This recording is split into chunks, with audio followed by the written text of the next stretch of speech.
Can we trust what the Bible says about the resurrection? Well, I want to deal with a number of objections that might be raised. First of all, that the whole story of the resurrection is a myth. So the claim is sometimes made that the gospel accounts are contradictory, they're late, and they're second-hand, that they're not really eyewitness testimony. Is that a fair accusation? Well, let's think about what we do have in the gospel accounts of the resurrection. First of all, the Gospels in their entirety are highly compressed. They are selective accounts. None of them claim to tell everything that Jesus did. And in fact, one of them, the Gospel of John, says at the end, if he tried to write down everything that Jesus did, you would need all the books in the world. So like any biography, they are selective and they're compressed. But the fact that we have 4 different accounts and they differ slightly, in normal circumstances, that wouldn't be seen as a reason to discount those accounts. Eyewitness testimony often includes different details. People remember different aspects of what they saw, and that doesn't mean they saw different things.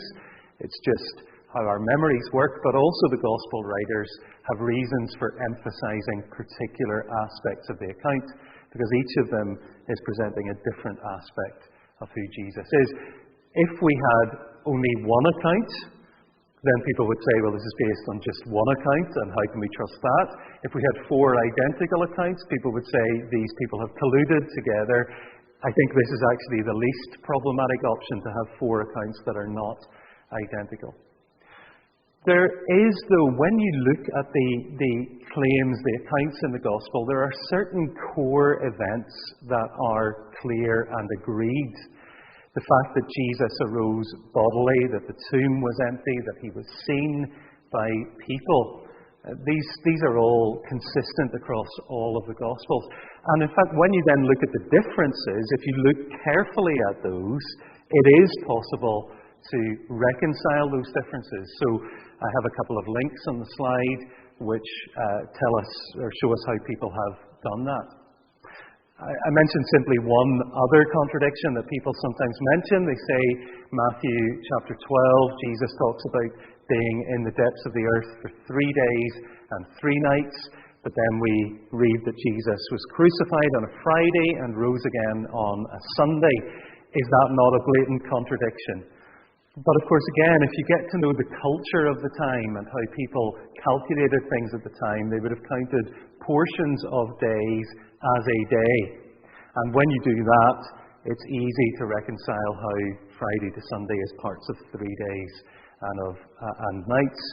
So we need to understand the culture of the time, the language of the time, the conventions of how things were written. And when we do that, the idea that the accounts are contradictory really isn't a strong objection to believing them. But also, we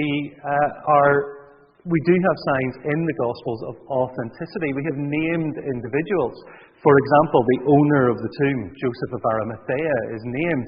That's only one example of details both of people and of places and of events and of customs, not just in the accounts of the resurrection, but in the whole of the Gospels that really have the ring of authenticity. They are from that place and time, and people who read them fairly can see that. We have Aramaic words, for example, the language that Jesus would have spoken being used in places in the Gospel, even though they're written in Greek, which again suggests these are people who must have known that context. Another detail that suggests authenticity, or at least is hard to explain if these are made-up accounts, is the fact that you have female first witnesses. So the Gospels are clear that the first people to testify that they had seen the risen Jesus were women. And in the context of the time, the testimony of a woman would either have been disregarded or given lower weight than that of a man. So if you were going to make this up, that's exactly the wrong thing to do, to say it was women who first saw it. And for those who download the slides, I've given you a quote from Richard Bauckham that talks a little bit about that.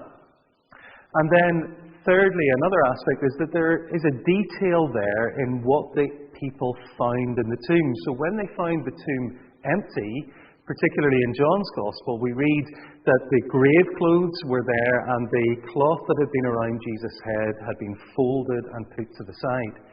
It's a very unusual detail to put in, particularly the fact that it seems that most of the grave clothes were in one piece and in one place, as if the body had come through them. That's the natural way to read what's said, and yet this other part had been folded. So if you were making this up, you would tend to say the whole thing was in one piece, or that the whole thing had been folded up. But that kind of detail suggests that people saw something that they recorded. But of course, the Gospels aren't the only source that we have for claims that Jesus had risen again. All of the early Christian writings make this claim. In the book of Acts, it's absolutely central to the preaching of the apostles. Acts, of course, was written not long after the Gospel of Luke, who was the writer of Acts. So it's around the same time, but the resurrection is there and central in those accounts, in Romans and in 1 Corinthians, which I'll come back to, which is one of the very earliest Christian writings. And the point I'm making there is that we don't have an alternative early version of the Christian message that doesn't have Jesus rising from the dead. So we have to imagine that there were people who had been followers of Jesus who didn't believe that, and then somehow at a later point came to believe it, but we simply have no record of that. We're imagining something that we have no evidence for. But we also have Christian practices that seem to have been established from the very early times. The fact that Christians meet on a Sunday, why is that? Why was it that a group that emerged within Judaism, where Saturday would have been the normal day for Sabbath and for meeting, began to meet on a Sunday? Well, the biblical account says it's because Jesus rose on the Sunday. If that's not the case, then we have to have another explanation for that. And they worshipped Jesus as God from the very early times. Again, we have no account of an early Christianity where Jesus was not worshipped and respected and revered as something more than just a man. That's very hard to explain unless there was something that was truly remarkable that happened.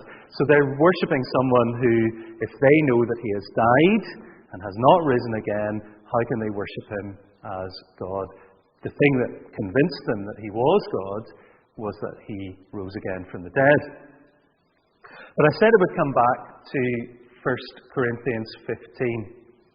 Because this is the earliest, Corinthians is the earliest written testimony that Jesus rose from the dead.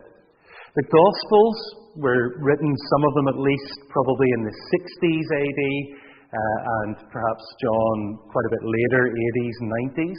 But 1 Corinthians was written in 53 or 54 AD, we reckon. So we're only talking just over 20 years from the death of Jesus.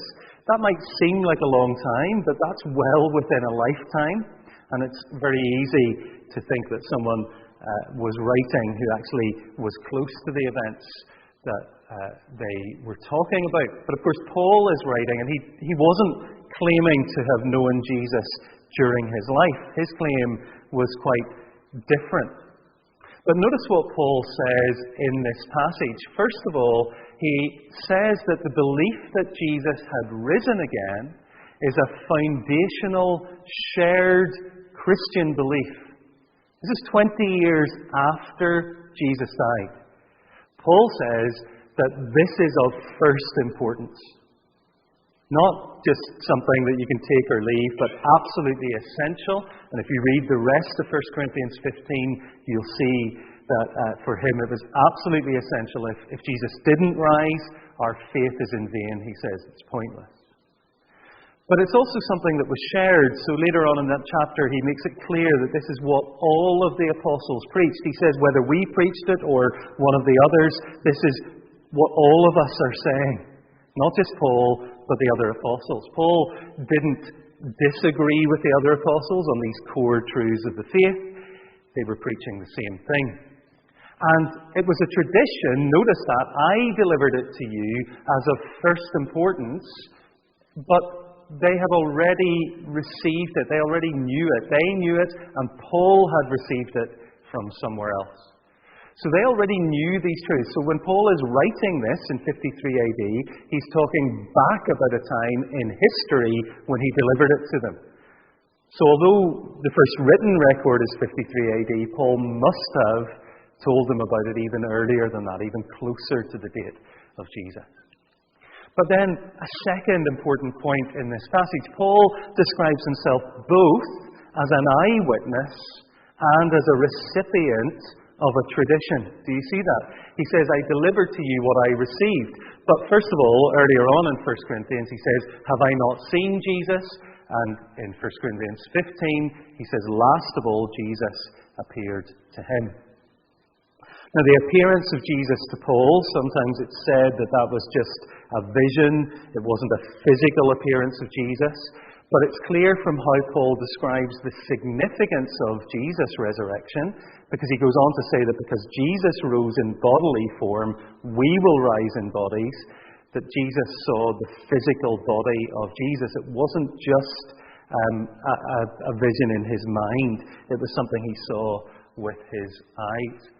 So Paul says he was an eyewitness, and he says he received the tradition. And if you read Galatians, one of Paul's other early letters, there he talks about the fact that after he saw Jesus, he went to meet with the other apostles. And he went to meet with them to make sure that the things that he was preaching were the same as the things they were preaching. He didn't just meet them once, he met them at least twice. Some people think perhaps 3 times. So he went back again to check it out. So this was not just an isolated person out on his own, or a couple of isolated people out on their own. These were people who did talk together, but they didn't talk together and share the message at first. Paul received it directly from Jesus. He saw Jesus, and then he checked it out. There's a third thing in this passage. Paul says there are many other eyewitnesses, and many of them are still alive. And they include Cephas, he says, that's Peter, that's another way of saying Peter's name, and James. Even the fact that Paul here uses not the name Peter, but Peter's name in his own language, Cephas suggests his closeness to the context and his closeness to Peter. And James, who he mentions here, is James, the brother of Jesus, the half-brother of Jesus. So Paul can name Peter, and he can name James, but he says that Jesus appeared to more than 500 people at one time. This is not just 1 or 2 people, this is lots of people who were claiming to have seen Jesus alive at that time. In other words, you can go and find them if you really want to make the effort and talk to them yourself. And then fourthly, he says he was raised, Jesus was raised on the 3rd day, he says, in accordance with the Scriptures. So what Paul is saying is that there is a whole backstory to the resurrection of Jesus that makes sense of why Jesus would rise again and how he would rise again. And that, of course, helps us to understand the claim that Jesus rose in a body, because that was what Jewish people understood by resurrection. So that idea of resurrection being somehow a ghostly form or a vision doesn't fit with that Old Testament background. Now, Paul is giving us a detailed account here. He's giving us a lot of evidence, and when historians have looked at this, and Gary Habermas, who's a Christian writer, summarizes this, but he has researched what even non-Christian writers are saying. He says Paul's own eyewitness testimony, the exceptionally early date when he received the creeds, these core beliefs, recorded in 1 Corinthians 15, checking his own gospel message at least twice with the chief apostles, who were also witnesses, and his knowledge of their eyewitness teaching on the resurrection appearances form a simply remarkable, interconnected trail of evidence that is virtually unheard of in ancient documents. In other words, we don't have anything quite like this in ancient documents. The strength of this evidence is amazing. So, we have to deal seriously, not just with the Gospels, but with Paul's even earlier account. But what about the claim that, Paul maybe just had a vision, these other people might have been hallucinations? Surely that's possible. After all, grieving people have hallucinations of people they love. But again, we've got a number of pointers that suggest that's not really possible? First of all, the tomb was empty. Now, this is something that, again, the historical evidence for is very strong. The quote that's on the slides, again from Michael Grant, says, "The historian cannot justifiably deny the empty tomb. If we apply the same sort of criteria we would apply to other ancient literary sources, then the evidence is firm and plausible enough to necessitate the conclusion that the tomb was empty." So if you look at it fairly as a historian, this seems to be one fact that we have to agree on, because nobody denied it.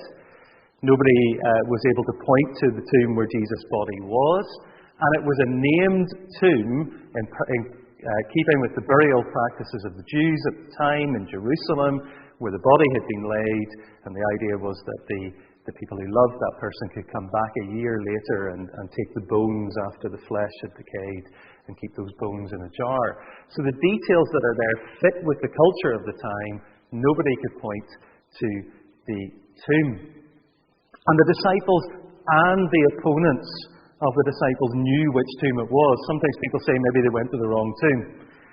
But we know who owned the tomb, Joseph of Arimathea. The disciples knew whose tomb it was, but the opponents also knew. They put a guard on it. They put the stone there. They knew where it was. If the disciples had gone to the wrong tomb, then the opponents could easily have gone to the right one. But secondly, there are many appearances. We saw that in what Paul said. And they are to individuals and to groups, small and large. That doesn't fit with the pattern of hallucinations and grief. Okay, you can get mass hysteria and so on, things like that. But this idea of different individuals and different kinds of appearances, and Paul, last of all, in a unique way as well. There are so many corroborating pointers to that. But also the way those appearances are described, the details that are included in them, and the nature of those are quite distinctive. And particularly it is emphasized in those accounts that it was a physical appearance. That's most obvious in Luke 24, the verses that are on the slide. But it's also there later in Luke and in John's accounts. Jesus encourages them to check out, touch me, feel. He eats and says, "Can a ghost do these things?" So again, all of the accounts suggest that these were not just visions. They don't fit the pattern of people who have hallucinated. Well, what about another kind of objection? Well, maybe the disciples made it all up. They stole the body and they made up this story of resurrection either for personal gain or to help the Christian message spread. It's a great story, isn't it? I mean, brilliant to catch people's attention. Is that possible? Well, what does the evidence suggest? Did the disciples steal the body? Well, that's not a surprising claim to make, because we read in the Gospels that was a claim that was made very early on by the opponents of Jesus, and that's quite significant. These are books that are written for people outside the immediate context. They didn't have to include that detail. It's a strange thing to include if it wasn't actually the fact, but the claim was made, but there's a plausible explanation that claim of stealing the body was made by the enemies of Jesus and of the disciples. But it's very hard to explain the transformation of people that took place if these were people who knew that this was all made up, that the body had been stolen. And it's not just one or two people who are transformed. We have multiple accounts of different people. Saul, Paul, who had persecuted the church, Peter, who had denied Jesus, Mary Magdalene, who at first thought they've stolen the body and then saw Jesus, James, the half-brother of Jesus, who had not been a follower of Jesus through his life, perhaps actually the most compelling example, who is attested both in 1 Corinthians 15 and in Galatians and in Acts as having been a leader in the early church in Jerusalem. What explains his following this person who he had grown up with and had not been a follower of, now following him? What changed him? Thomas, who doubted at first when he wasn't there with the other disciples and had to see Jesus for himself. And in Luke 24, Cleopas and another person who are leaving Jerusalem because they say, we had hoped that he would restore Israel, but they've given up hope. So what changed these people? That's hard to explain, that they somehow decided, well, hang on, before we all disperse and give this all up as a bad idea, let's come up with a story so that we can continue this. It doesn't really fit. And it particularly doesn't fit because these people were willing to die for their claim that Jesus rose from the dead. And this is not just a late claim. Sometimes people say, well, where's the evidence that any of them actually died for it? Well, we do have evidence. We have it in first century accounts, 3 different ones. We have the book of Acts in the Bible, which talks about the death of James, not the half-brother of Jesus, but the son of Zebedee, one of the 12. And then we have Josephus talking about the death of James, the brother of Jesus. Josephus was not a Christian, a Jewish writer, but he attests to that. And then a book called First Clement, which was a Christian writing in the first century, talks about the deaths of Peter and Paul. So we do have very early testimony that these people died for their claim. And notice, they didn't die for an ideology. Because people say, well, people are prepared to die for all sorts of things. You even get suicide bombers and so on. That doesn't mean that what they died for should be taken as credible. But this is not dying for an ideology. It's not dying for a belief system. It's not dying for something that is a claim to power, but for a very simple claim that we saw something and someone, and we believe that that person is worth dying for. For what purpose? Why would they die for this idea if they didn't believe that it was true? What personal gain could they have made? The church was marginal and had no power. So this is not a situation of bolstering the power of the church. Sometimes we read from our vantage point and we look over the history of the church and we think, oh, this is just a claim to maintain power, but they didn't have that. And Jesus had not promised any special blessing for martyrs. That wasn't part of the early Christian belief. The belief was that you're saved through faith in Jesus, and in fact some of the early writings, like the Apostle Paul, encourage Christians in a place called Thessalonica. He tells them, live quiet lives, don't try and attract persecution. It's not as if they thought, well, if we die for our faith, we'll go straight to heaven, as some other ideologies claim. They could go to heaven without dying for their faith. So what was the gain that they would have in this life or in the next? And was it the best way to spread the message? So we sort of think, well, it's a great story, that would have caught on with people. But if you look at the context, it was counter to Jewish expectations. So many Jewish people did believe there would be a resurrection, but they believed it could only happen at the end of time. The idea that somebody has risen again from the dead now, not just brought back to life, there's a couple of accounts of that in the Bible, but actually coming back into the new body, the new life of the new world, that didn't make sense. It wouldn't be a good way it wasn't something Jewish people were expecting. It's not a good way to hook on to something they were looking for. And in Greek philosophy, the dominant ideas of the time were that the body was bad. And that we should be released from the body. So the idea of coming back in a body, well, that's not what you want to do. So these were counter-cultural claims, not an easy way to get a following. Hard to see what purpose there would have been in them making the story up. Well, what about a third objection? That there's some alternative explanation. So maybe the disciples believed that Jesus had risen from the dead. They were sincere in that belief, but they got it wrong, and there's some other way to explain it. So people have claimed that Jesus didn't really die, either that he fell into a coma from blood loss and then revived in the coolness of the tomb, or that somebody else was the one who died. That's a claim that has quite long historic roots and is believed even in some other religions. But is that plausible? Is that possible? Well, again, what evidence do we have? First of all, the ancients weren't stupid. Sometimes when we come up with some of these things, we're sort of treating them as being a little bit dumb, that they didn't know when someone was dead or not. So people will say, well, this was pre-modern medicine, and nobody really knew when anybody was dead.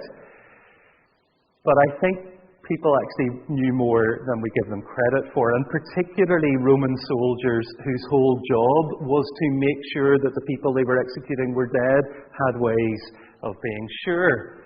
And we see that in the Bible accounts. So we see the claim that Jesus had his side pierced and that blood and water flowed from his side. They came along, and normally what they would have done to hasten the death of people on the cross was to break their legs. They didn't do it to Jesus because he was already dead, but just to be sure, one of the soldiers decided to pierce his side, and we read that blood and water came out. Now, that combination of fluids, there's a few possibilities for what that could have been, but it certainly seems to suggest the piercing either of major organs, that it's either a fluid around the lungs or around the heart, explains the clear fluid, the water, and blood, of course, meaning a major blood vessel, or perhaps the heart itself. So the idea that somebody who had that kind of injury after hanging on the cross and having been beaten in the way that he had, and having gone through the intense suffering even in the garden before, could have survived is really, really stretching the bounds of credulity. And when you then think, well, he not only had to survive, but he had to find a way out of this tomb with a stone across the door. Really? I think it's impossible. We also have an account in Mark's Gospel that Pilate was surprised when he was told that Jesus had died. Joseph of Arimathea comes to ask for his body, and Pilate says, is he dead? He shouldn't be dead yet. So the centurion goes and confirms that and assures Pilate of that fact before the body is handed over. And when you think about this, really, the alternative is unbelievable. I've said that just a moment ago, but this quote on the slide says it as well from David Strauss. It's impossible that this could have happened. There's another question, of course. If Jesus didn't die this way, then how did he die? So the substitution claim, the idea that it was somebody else who died rather than Jesus. Well, where did Jesus go? How did he die? And where did he go, and why was he never reported to be seen again? And what was there to gain from that? And it still doesn't explain the transformation of the disciples and the growth of the Christian movement. All of the alternative hypotheses, Stephen Davis writes, with which he is familiar as a historian, are historically weak. Some are so weak that they collapse of their own weight once spelled out. And the alternative theories that have been proposed are not only weaker, but far weaker at explaining the available historical evidence. Well, a fourth objection. It's impossible. We simply can't know. We can have all of this debate about the historical evidence and what is more likely to be true and what explains it better, but to be honest, we'll never really know. It's too long ago. We don't have enough evidence. We can't be sure. Too much of the evidence is from Christians. But that just raises bigger questions, doesn't it? What can we know? What can we be sure of? What can we believe in? What if we read all of history that way? There's lots of things that we could start to deny. Even things that happened within the last lot of decades. There are people who will deny, for example, the Holocaust. We know that they're not right, but actually the arguments that they would make are very similar to those who would deny all of the accounts of the resurrection. If we're going to deny the thing that we've seen earlier has the strongest evidence historically in the ancient world, then why not deny all of ancient history and say we don't know anything about anyone or how any of us got here? And what if we approached life that way? If we demanded the same level of evidence before we ate our breakfast cereal in the morning to make sure it was safe for us, you couldn't live that way. If you only entered into relationships, friendships, or romantic relationship or marriage with somebody once you had the evidence, that you're requiring for the resurrection, you would never do it. What would it take to convince a skeptical person? And also, might there be other reasons why people might reject the resurrection, which aren't really to do with fairly weighing the evidence, but that it doesn't suit us to believe it? What can we know? Well, someone might say, well, the one thing we can know is that things like that don't happen. People do not come back from the dead. And I admit, it's a bold claim to claim that it happened. But then we're talking about Jesus, the figure in history who has had more influence in the world over more people than anyone else. We're talking about Jesus, who is an outstanding figure of history in so many ways. We're not claiming that this kind of thing happens all of the time, and I'm not claiming that it happens just of its own accord in the course of nature. I'm claiming that it's a miracle, and that's really the crux of the question. Do miracles happen? Is it possible that they can? Now, of course, if you're going to believe that they can, that's only going to make sense if you believe in a world where there is someone who could be doing those miracles, where miracles are possible. And people will sometimes say, well, extraordinary claims require extraordinary evidence. Carl Sagan said that. And yes, there's some truth in that, isn't that? That we want to believe things that have strong evidence. But as we've seen, there is a lot of evidence pointing towards the resurrection. There's a lot of evidence that needs to be accounted for if we care to take account of it. But also in our everyday experience, a little high-quality evidence can establish even an extraordinary claim. You don't always need masses of evidence to establish that something should be believed or could be believed. Does history count? Are we simply taking a scientific approach that if we can't come up with an explanation that could make sense of it, it can't have happened? Or do we take history seriously? Does experience count? Here's a whole other angle of claiming that the resurrection has happened. The thousands, millions of Christians, billions of Christians, who claim that they too have come to know the risen Jesus, not by seeing him, but as one of those early gospel accounts says, they are blessed because they have believed not by seeing, but by believing in the message that the apostles preached and recorded. Does experience count? Can we not bring that into the mix?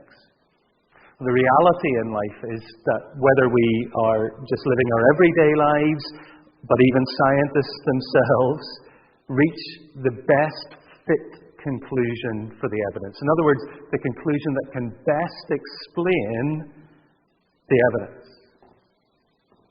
And in this case, I think that's that Jesus really did rise again. But why am I bothering to even talk about that? Well, the reason for that, and it's probably quite obvious, is that if Jesus really did rise again from the dead, then that changes everything. It changes everything about what we think about who he was, and the significance of the things that he taught, and of his death, and of what's going to happen to all of us in the end. Because, as the Apostle Paul writes in 1 Corinthians, that passage we looked at, in Adam all die, but in Christ all will be made alive. If this is true, then there is the hope of resurrection for us, and the possibility of missing out on the resurrection to the life eternal that Christ offers. C.S. Lewis said this: the New Testament writers speak as if Christ's achievement in rising from the dead was the first event of its kind in the whole history of the universe. You see that? A unique event that had never happened before. He is the first fruits, the pioneer of life. He has forced open a door that has been locked since the death of the first man. He has met, fought, and beaten the king of death. Everything is different because he has done so. This is the beginning of the new creation. A new chapter in cosmic history has been opened. I believe Jesus rose again, and that makes all the difference.